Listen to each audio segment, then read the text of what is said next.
Do you recall any interesting personalities or celebrities that you met or learned about through La Fonda? He'd be sitting in a chair behind me, totally engrossed in his daily newspaper, and I'd be watching Gilligan's Island. It was one of my favorites.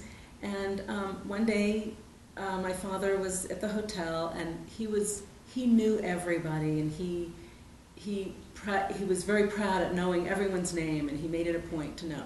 And there was someone in the lobby, and he says, I know this man, but I don't know where. Do I know him from New York? Do I know him from Dallas? Maybe he's a local Santa Fean, and we just haven't caught up. And so he walks up to this man, and he says, excuse me, do I know you? And because you just look so familiar. And the man says, well, yes, I'm Gilligan from Gilligan's Island. I'm Bob Denver. Oh, you're kidding. My father was clueless about that. Yeah. But he came home and told you? Oh, yeah, he came home and he says, oh, it was Gilligan. I was like, yes! Any other celebrities or personalities interesting? I also remember Burl Ives, who a renowned folk singer, would come to La Fonda, and I remember seeing him. He's this round man with this large white beard, and he'd be tooling around Santa Fe on a little moped. It was just the humorous thing to see this big man on this tiny little moped.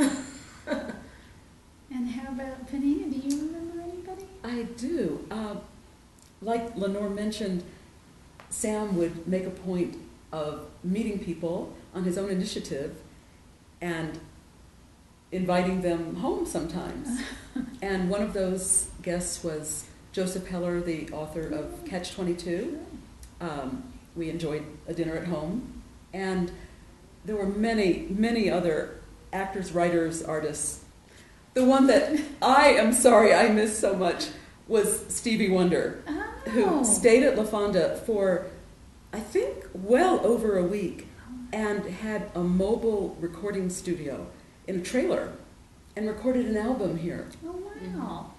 And unfortunately, I missed seeing him, but That would have been fun. it would have.